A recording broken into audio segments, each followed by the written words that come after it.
Hello there, my name is Ben Wilkoff and I am the Apple Hunter. Each week I review the latest apps across the Apple ecosystem, and I help you to decide which ones are worth your time and which ones are better left at the bottom of the app charts. Each episode is broken into 3 sections. First comes the hunting landscape, which is an in-depth look at all of the apps that launched this week, from the smallest screen on the Apple Watch to the largest screen on the Apple TV and every Apple device in between. Next comes the hunt of the week, the one app that you should download and use immediately. Finally, we come to the hunting horizon, a trend, important topic, or an upcoming event that impacts Apple's platforms and that requires a closer look.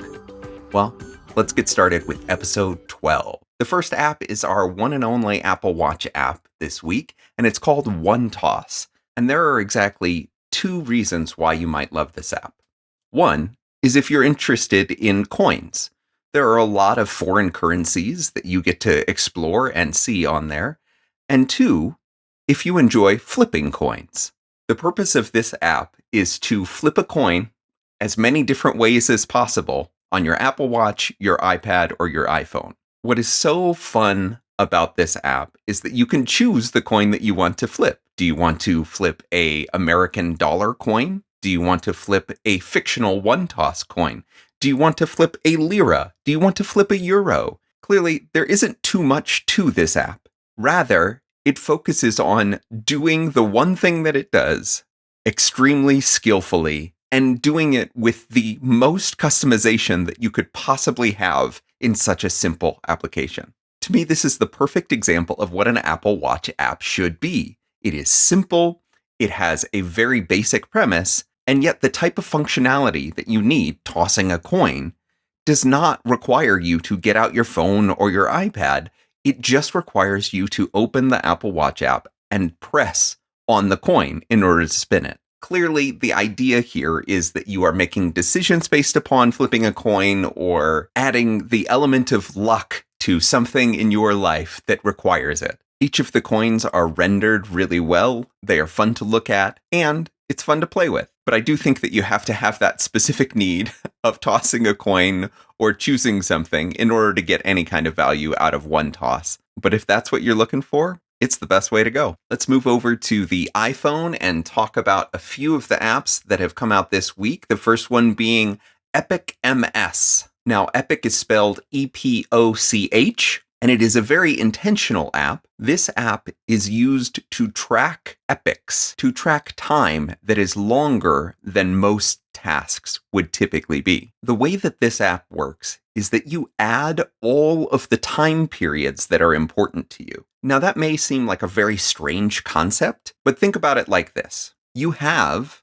a number of time periods that you are within, whether that is your school year, a project that you are working on, or how long you have been married or dating. Each one of these epochs you can put into the app, and it will show you the percentage that you are complete of that particular time period. It is a unique way of thinking about the moment in time that you are placed within right now. It lets you think about all of the roles that you are playing within your life, whether that's an employee, a daughter, a wife, a husband, a child. Each one of those contexts is in time.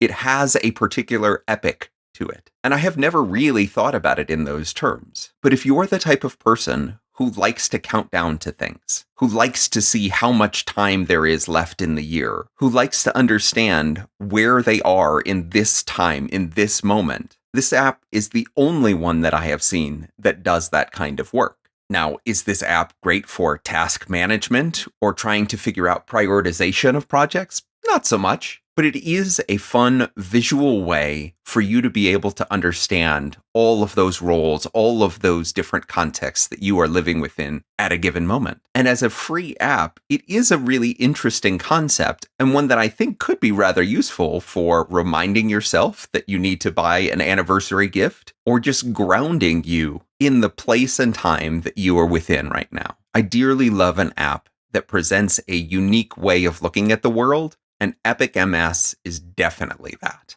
The next app this week is called Artscape, and as you might imagine, it's all about looking at beautiful pieces of art. In fact, the art within this app is almost limitless.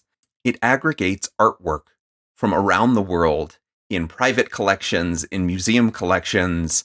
It pulls it all into a single interface that lets you favorite different pieces of art, different artists, different movements in art, or even museums. And each one of those facets of art are shown to you with in-depth descriptions and the ability to favorite or save for later those different components. I could see myself using this frequently during breaks or in order to get some inspiration for doing something new. In particular, I like going into a piece of art and zooming in as far as I possibly can, which on this app is actually pretty far, and trying to find something in the piece of art that I could never see, even if I were there looking at that piece of art in the museum. I found new pieces of art that I had never seen. I found out many things about artists that I did not know. I think overall, I need more art in my life. I need more visual cues that people are creating things that are amazing and have been for decades and hundreds of years. And I love how the art is just at my fingertips. Now, I do wish that they would add an iPad version of Artscape because I would love to see it on a much bigger screen. But for now, on my iPhone, it allows me to explore art in a way that I'm not currently doing. I don't get down to the Denver Art Museum as often as I would like, but I do have my phone in my pocket most of the time. So why not be looking at more art? Why not be more inspired? And what's cool is that it is entirely free, but you can support the creation of the app with some in-app purchases where you say, you are giving to an apprentice painter or a local painter or a street artist. It's kind of like their version of a tip jar. So if you're looking for something that's diametrically opposed to the doom scrolling on social media and really is about the creation and appreciation of art, Artscape is a beautiful way to get that done. Let's talk about Huddle, where you can say it with video. This app is a really well-polished version of private video messages between families, friends, colleagues, etc. The idea is that you create a huddle and start sharing videos. This app reminds me a huge amount of an app that I use every day called Marco Polo, where you have a long-running video conversation with your friends and family. Obviously, there are other apps within this space, but this app really has simplified it. There are so many things going on inside of Marco Polo, but Huddle really does simplify it just to the creation of that room, that huddle, and the sharing of the videos between different people. One of the things that I think a lot of people struggle with in regards to a video sharing app is the privacy component. It does seem that this app has taken care to preserve folks' privacy, to really focus on the idea that this is a private group that you are sharing messages within. There is no way to make it public. There's no link to share. It really is a private space for your friends and family.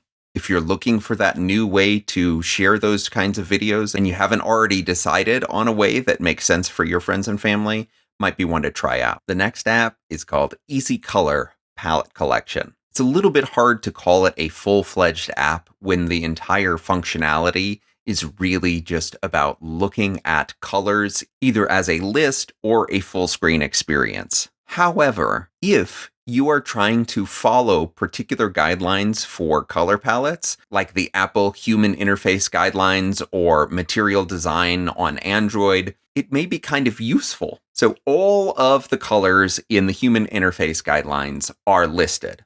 You can copy the hex color, you can look at it as a full screen, as a reference color, and you can even see variations on those colors for you to use on your project. The strange part to me is that as an iPhone app, I can't imagine that you are doing all that much design on your iPhone only. So when you do copy the hex color, my guess is that you probably have to use the universal clipboard to get it to an iPad or to a Mac to do something more extensive than just copying the color, because for the most part, you're not doing heavy design work on the iPhone. And yet for those folks who would prefer an app way of doing this rather than going to a web page and grabbing those colors manually, it could have some use to those folks. I like it because I get to see what those colors are, and I get to see how close I'm staying within the Apple Human Interface guidelines for anything that I am doing, or if I'm trying to compare colors on other apps. But once you have an understanding of these palettes,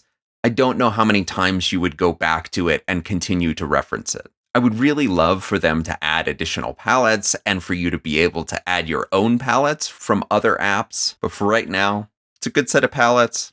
It's a very quick and easy app. All right, let's move on to some apps that are both for iPhone and iPad. The first one is called Gigeey. I think that's how we're pronouncing it. It's Gigeey.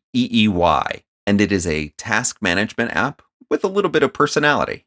The way that it is structured is that you have a whole bunch of lists of tasks. The ones that are built in are inbox, overdue, scheduled, archive, and trash. You end up adding pretty much everything to your task inbox. Those things that you have due dates for go into scheduled, or if you don't get to them, they end up in overdue. Tasks that you want to get rid of but don't actually want to delete go into archive, and then obviously trash is trash. There are two things that I really like about this app. One is there is a personality in the ad copy, both on the App Store page and within the app itself. It clearly doesn't take itself too seriously. The other is this mechanic of writing messages to yourself inside of an individual task. I have never seen a task management app that really thinks about your tasks as a conversation with yourself about getting things done. Gigeey lets you write a message as if you were writing like an iMessage or WhatsApp message to yourself about the task that's going on, saying, I'm working really hard on this, or I'm taking a note on it. And if you add other people to these tasks, then they can write messages as well, so that the conversation about the task is actually in the task itself. Because I have used a lot more business-oriented task management apps like Asana, I understand the power of the conversation about the task. But in many ways, those spaces feel very formal. They do not feel playful in any way. You are trying to update all of the other stakeholders and make sure they have the information that is necessary. But Gigeey feels a lot more personal. Like I'm writing a message to myself, or I'm writing a message to someone else who needs to work on this task. That small piece of functionality takes it from something that I have to do to something that maybe I even want to do. Gigeey's interface is quite good looking. And I think that if you are looking for a task management with a little bit of personality and without too much feature bloat, like they're trying to do too many things, I think Gigeey is a really good way of keeping that in balance, of keeping things simple, but also keeping them light. And it tries to take the dread out of completing tasks on a daily basis. I'm really interested to see where this app goes and how much more personality they can inject into something as boring as task management. The next app is called Around, and it is an app that lets you create audio rooms for you to discuss things with your colleagues. While you may just write it off as a Clubhouse clone, the fact that it actually does have a whole bunch of other functionality within it lets me know that there is a broader vision than just sharing audio inside of a room. Inside of a room that you create, you can obviously talk to the people that are within that room, but you can also share your screen. You can also share images and text messages to everyone else in the room. And the way that they are framing these rooms is that this is for walking meetings. You should put your iPhone in your pocket with headphones on and go walking around while you're having the meeting. Because the iPhone and iPad app is an extension of the desktop app Around that is far more about collaboration tools and working together on desktop computers, it really has a unique space that it can fill within your working life. The mobile app is not trying to replicate Zoom. It is not trying to be a new Google Meet. Rather, it is trying to allow you to untether yourself from your computer while still staying connected and having meetings with the same colleagues that you would normally meet with. The desktop app lets everybody see where your cursors are on the same screen. It's a shared desktop experience. On the mobile app, it is a shared conversation and one that you can engage in at different levels depending on how mobile you truly want to be. I remember when I was working in Aurora Public Schools, I would often host walking meetings with my team. I would ask big questions and we would brainstorm ideas. But one of the things that I struggled with most in that was that a lot of the things that we decided or that we came up with were hard to capture as we were walking. I think having a dedicated application for letting everyone go on different walking paths allows for that capture and conversation to take place in the same space while allowing everyone to untether from their regular workspace. Because I can react and respond in the moment to the conversation that's happening with chat messages, emojis, GIFs, those kinds of things, as well as taking the collaboration up a notch and sharing my screen on my iPhone or iPad to add greater context for the conversation. I also think the fact that you receive the follow-up notes over email after the call is another indication that it's trying to give you some freedom that you wouldn't normally have in an online meeting. Ultimately, I think it's trying for a better balance for our work conversations. Be away from your computer and still engage with your teammates.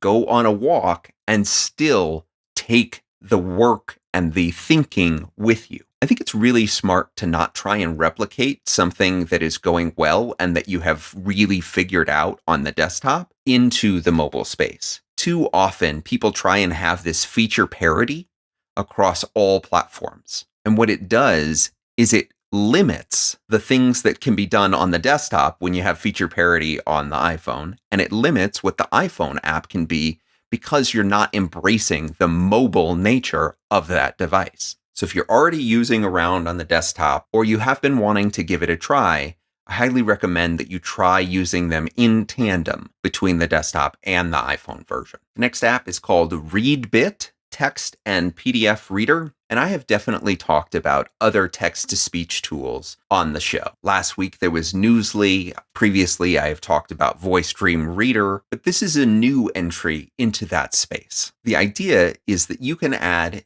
any PDF, any text document, any web link, and you can listen to it as if it were an audiobook. The features that set this particular app apart is that it also looks at things like keywords, characters from the books, places that are in the books that you are reading, even summarizing an entire text so that you can more easily digest it. The idea is that it's not just going from start to finish, but rather that you can engage at multiple entry points. If you only care about a certain character or a certain topic within a piece of text, you might want to dive directly into that and have those highlights lifted to the forefront. It kind of assumes that we are not consuming content in a linear fashion all of the time. We are reading with a particular purpose in mind. I find this pretty refreshing because most of the PDFs that I am sent that I need to digest and understand, I don't necessarily have time to read the entire thing. Rather, I need that summary. I need those keywords in order to show me that there is more to this than just going from A to Z. So for the next few times that I need to read a PDF and I am driving or want to listen while I am doing the dishes, I am going to use Readbit and see how well it can accelerate my understanding of the content and help provide me with more entry points into the text. Our final iPhone and iPad app this week is Wokabulary, which I think is the right way to pronounce it. This is a flashcards app that focuses on vocabulary building and foreign language learning. The idea is that you build out a set of flashcards that you are then using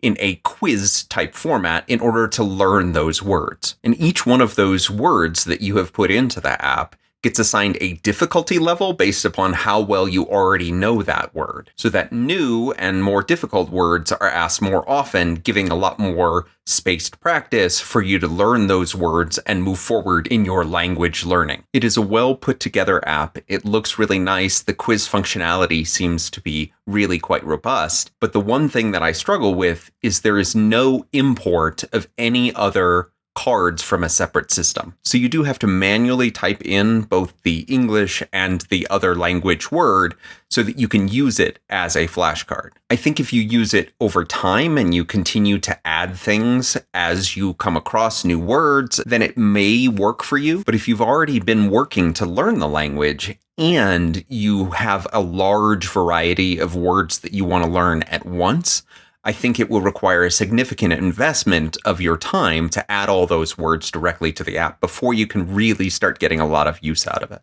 I do like how it shows your progress and gives you graphs and data in order to support you in learning the language more quickly. And you can even turn on a setting that will remind you to take a quiz at least once a day. But I do think that it requires an import function for Quizlet or some of the CSV file types, or even some of the standard flashcard tools that are out there that allow for you to rapidly create and use flashcards on a mobile device or on your computer. It is my hope that this developer adds those functionalities because it's a pretty robust app and definitely one to take a look at if you're looking for a way to learn languages. All right, let's move over to the Mac where we're going to take a look at Fragment Image Viewer. Now, while this app is incredibly versatile and will let you import just about any image type that exists, it is not altogether beautiful, nor does it feel particularly native on the Mac. What it feels like to me is the kitchen sink approach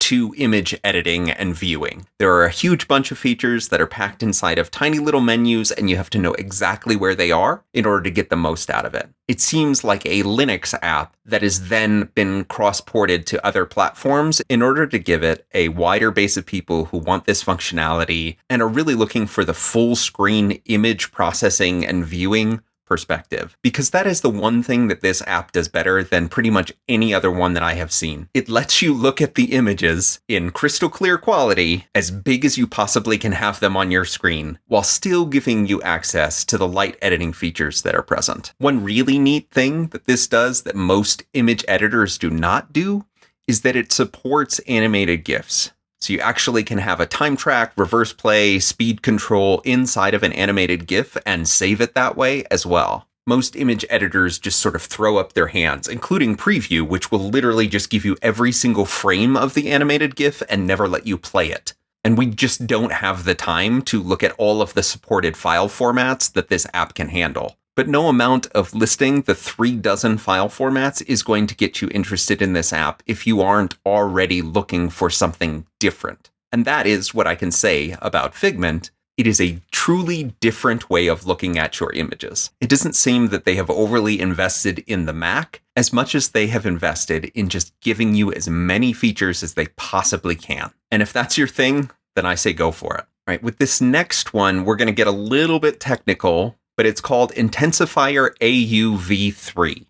And what this app does on the Mac, iPhone, and iPad is it will take your microphone input and it will let you adjust it in order to intensify your sound. The factory presets that are built into the app, meaning the settings that it comes with, are really good for getting the most out of your microphone input, but I do have to say that the interface is pretty simplistic, maybe overly so. And if you don't know what you're doing, you will move sliders around and not really know if you are making your audio better or worse. The thing that I like about this app, though, is that it is a free way to get a much better sound out of your microphone than you have by default. If you have ever played around inside of GarageBand or Logic or Reaper, you have at your disposal a universe of plugins, but that only work in that one app. The cool thing about Intensifier AUV3 is that you can do this at a system-wide level. And so you can change the way that your microphone sounds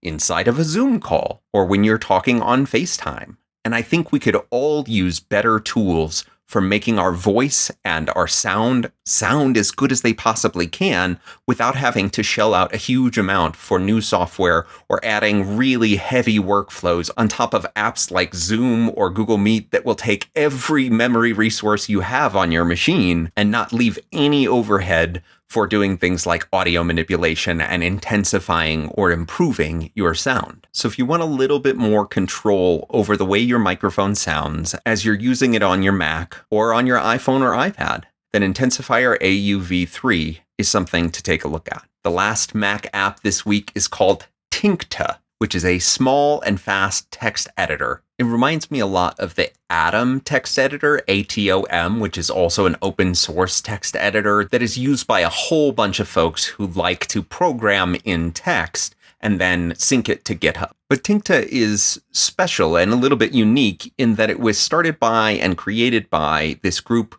calling themselves Coding Friends. and they build tools for themselves to build other tools. And I believe that they built this tool so that they could build the other apps and the other tools that they like to use. I find it really compelling when a team of people takes a look at the landscape and says, actually, I don't like any of this. I want to build my own because I know what I want. I know how to make something that will fit my needs, and maybe other people will find it useful as well. Now, that doesn't necessarily mean that everyone should rush out and build all of their own tools, but it does mean that this homegrown set of tools that works for a small community of people, that it can flourish and can lead others to do the same. At the end of the day, Tincta is a one-window text editor. Start Markdown documents, HTML, text files, whatever you might like to create. But know that this app was built with a singular purpose in mind: to be useful, to be joyful, to allow for more creation. And if you're looking for that in your own text editor, maybe this one will fit your needs as well. All right, we've got 2 whole Apple TV apps this week, the first of which is called Simple Local Weather. There are so many people who are up in arms about the fact that the iPad doesn't have a dedicated weather app. But I would make the case that possibly the Apple TV needs a weather app even more than that. Having the weather information on your TV in an easy-to-use way on an app that you can just ask Siri for at a moment's notice has a huge amount of benefit. And Simple Local Weather takes the weather from the openweathermap.org data source and displays it in a pretty beautiful fashion. Now, it doesn't have a huge amount of features, but all I want out of a weather app is the current weather and the forecast for the next few days. And that's exactly what this gives me on the largest screen in my house. The next app is called Background Lights and Neon. And this app is similar to the other apps that this particular development team has put together on the Apple TV. Most of their apps are of the screensaver variety, or perhaps ambient lighting is a better way of framing it. Background Lights and Neon have a series of visualizations that are quite beautiful, that render in 4K, and are a very good alternative to the overhead or under the sea shots that come with the Apple TV as the default screensaver. The additional functionality inside of this app is that you can add a full screen clock, you can add the weather forecast, and you can even add things like special effects, which are like snow or rain that go as an overlay on top of the cool visuals. There is a very silly feature, at least to me, that you can add quotes into the app that will cycle through. But unfortunately, you have to add those quotes directly to the app on the Apple TV. And I did not find any reason why I would want to do that. To me, the simplicity of having these beautiful neon scenes on my TV is kind of the point. I don't need it to be more or less. While I don't think that you need to go out and buy all of their 99-cent apps, I particularly like this one for its visualizations. They are quite relaxing, and I found myself putting them on and just turning on music in the background. If you want that functionality too, Background Lights and Neon may be the way to go. And now it is time for the Hunt of the Week. The Hunt of the Week for episode 12 is called Brickit, Rebuild Your Lego. And it is by far one of the coolest demos of machine learning I have ever seen. If you are anything like my family, you have thousands of Legos from dozens of sets that you have purchased over the years. Well, this app allows you to spread all of those Legos across the floor and take a single picture of them, after which it will use machine learning to count the Legos, to search what type of Lego you have, and then go out and find actual sets that you could build using the Legos that you just spread across the floor and took a picture of. It is incredible to me that this could exist. My favorite part is that it literally shows you where in the picture the particular Lego you need is for the set that you have chosen to build. So it will highlight to you where on the floor that particular red brick that is 2x1 is, and you can pick it out and continue to build your set. When I gave this app to my 7-year-old and had him try it, he was dumbfounded that the app could know what kinds of Legos he had just spread across the floor. Furthermore, he loved looking through the sets that it recommended for him to build. And even if he didn't get all the way through the sets that he had been recommended, he was playing with the Legos. He was building something that he wanted to build. And I think that's the point. The reason why the subtitle of the app is Rebuild Your Lego is because they're calling you back to all of those forgotten sets that you haven't played with in years. It's saying you can build things with this, new things, different things than the ones that came and had all of the nice instruction booklets. Now, inside of Brickit, they have good instructions as well, and they kind of make it look like those instruction booklets. But what's cool is that all of the color decisions are yours. All of the shape decisions are yours. And you get to manipulate and change what you are building at a moment's notice. It is calling you back to build new things, to create more with the Legos that you have and haven't touched for a while. And it is just so much fun to take that picture of these Legos strewn across your floor and watch it count up all of the Legos as it goes through and identifies them. It is yet another app that makes it feel like we are living in the future, that computers can see things that we can't see. It's almost like in the Lego movie when the character Emmett can start to see all of the Legos and how they fit together in an almost Matrix-like understanding of the world around him. And in this case, too, it is using the power of machine learning for good, seeing things that we cannot see ourselves, being able to build things that are inspired by the raw materials themselves. So if you have any amount of Legos in your life, I highly recommend giving Brickit a try, even if for no other reason that you can find a new entry point into these toys, which are so filled with joy innately. At the risk of sounding trite, go and build something. Or should I say, go and rebuild something. And finally, we come to the hunting horizon. This week's topic is the Apple News Plus audio stories feature. I know that many people do not get their news from Apple News. I know that many folks balked at the idea of Apple News Plus, a subscription service for news, when news is literally everywhere. And you can find it from Twitter, from Google News, from reading a newspaper. It is absolutely pervasive in our lives. But I have long been a proponent of a dedicated news service that culls and brings together the best reporting in the world. I think that was the original intent for Apple News, and especially the editorial side, where they're trying to be the best version of an aggregator, bringing in magazines and newspapers and far more traditional outlets into a digital space and making them available to everyone in Apple's ecosystem. But along the way, they stumbled into something that I cannot get enough of. And that is the Apple News Plus audio story. As you might imagine, I listen to dozens of podcasts every week. I love listening to regular shows. I never miss an episode of My Brother, and Me, nor do I miss an episode of Upgrade or Connected. And yet, the content does not really change from week to week on those shows. Even if there are new topics,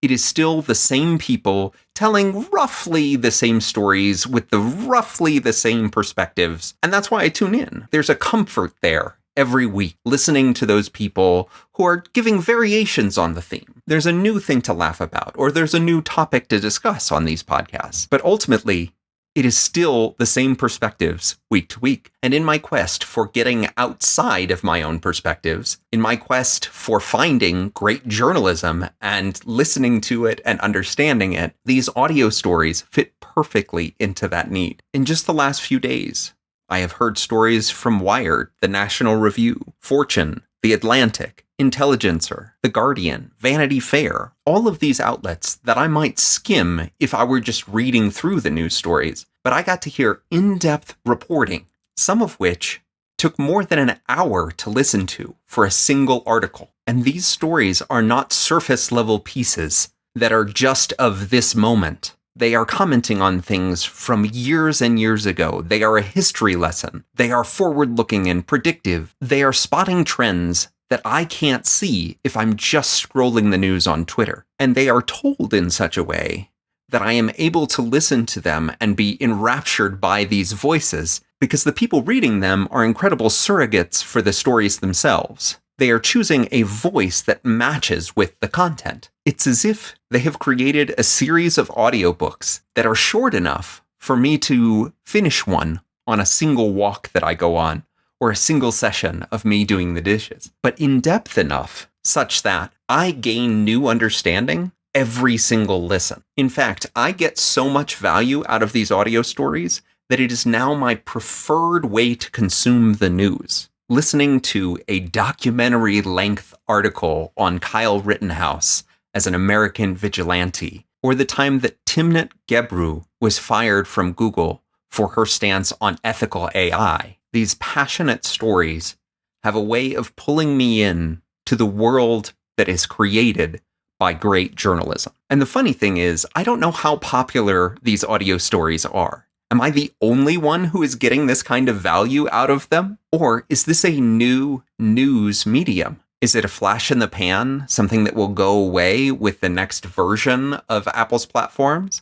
Or is it something here to stay, something that they might re-engineer the news app around? I kind of think it might be the latter. Because of their heavy investment in Apple Podcasts or in other audio platforms like Apple Music, I think that they're going to lean into these audio stories, trying to make more of their catalog of news available via audio. And I would love to see the news app put this more fully forward. They have already put the audio section into the very middle of the app, which to me is advertising that they think this is important. And if you haven't given it a shot, if you haven't listened to these audio stories, I encourage you to scroll through the hundreds that are already available and listen to a few and see if it resonates with you as much as it does for me. Thank you so much for listening to episode 12 of The Apple Hunter. You can find the show notes and all of the links to these apps at theapplehunter.com/12.